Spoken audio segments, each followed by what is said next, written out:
Since we have learned Aeolian and Dorian across the neck, it's quite a simple task now to learn Phrygian everywhere. Believe it or not, you already know how to do it right now. Since you understood the last Dorian example, this lesson will be way easy for you. Remember that looking at the same scales in different ways, we can achieve great results. Let me show you once again. So come inside. So welcome to the world of Phrygian everywhere.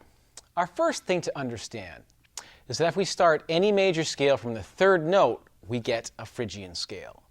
So if we played A Phrygian, the formula would be half note, whole note, whole note, whole note, half note, whole note, and whole note. Great.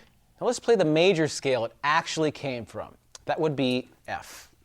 Remember, the F major scale is whole step, half step, whole step, whole step, whole step, and a half step. Notice that all the same notes exist in the same scale. Freaky, right? The only difference is that we're starting on F instead of A. Keep that in your head for the moment as we look at the Dorian scale.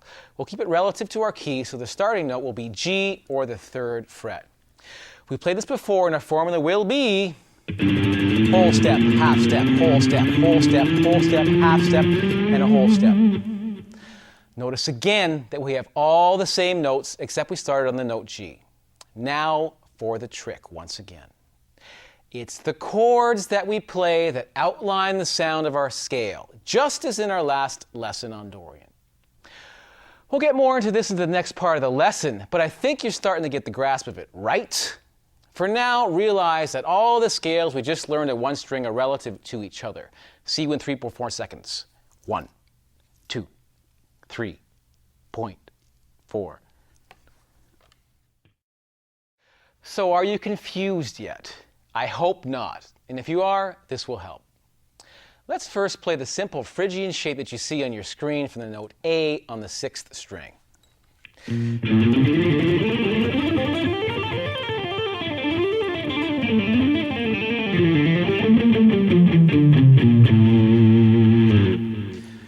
Let's play that with the jam track, which is just playing the third chord in the key of F, which is A minor.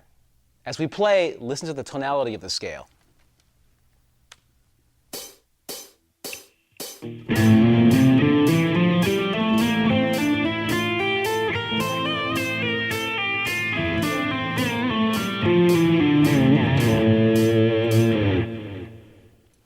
Great job.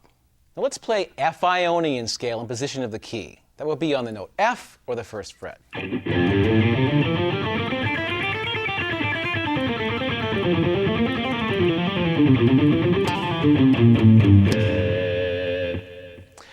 Let's play this scale over the same backing track and listen to the tonality. Are you ready?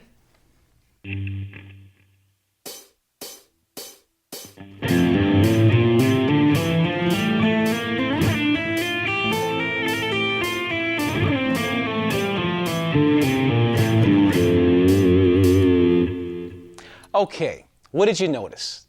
I hope you heard that they both sounded pretty much exactly the same except for the starting note. That's the point I'm trying to make once again. Most people only know how to play the Phrygian shape right on the root of the chord, but we have all the other shapes or boxes to play all over the neck. This example will work with all of the boxes or modes. You can try and figure that out yourself, or come back for the last part of this lesson in Phrygian Freakout later. Welcome back for our Phrygian conclusion. You don't have to learn any more scales, just understand what we're going to do. I set up a backing track with the chords A minor and B flat major. These chords come from both from the key of F. The A minor is the third chord in the key, and B flat is the fourth chord in the key. This is a great Phrygian progression for you to jam on. All we need to know is where to start all of our scales. Remember that Phrygian is just the major scale starting on the third note. What we're going to do is to play through the entire modal pattern starting on F major through E Locrian. When we play these over this chord progression, we get a Phrygian sound across the entire fretboard. That just freaking rocks. Are you ready to try this with me? Remember to watch the shapes if you forget.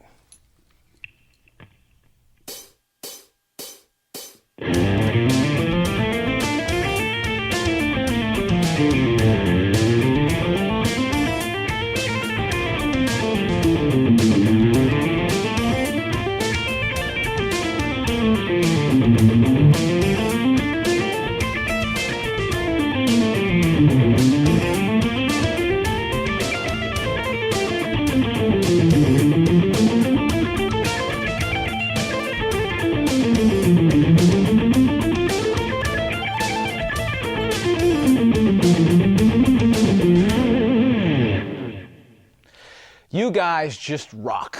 Notice the Phrygian sound everywhere. It's like a virus. Good job. Turn off the video and jam with this track for a few hours. Get all dark and jiggy with it.